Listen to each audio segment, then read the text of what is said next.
Одоо байгаа судалгаагаар 2050 он гэхэд Монгол улсад мөнгө цастай бол байхгүй болох судалгаатай. Шалтгаан нь уур амьсгалын өөрчлөлт.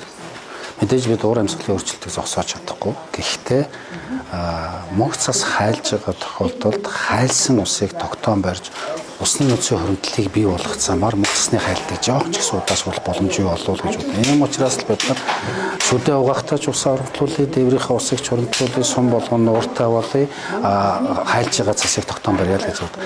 Хайлсан цасыг тогтоон барьсан түүх байныг үйл Монгол улсад байна. Тэр нь гэгэн нуур.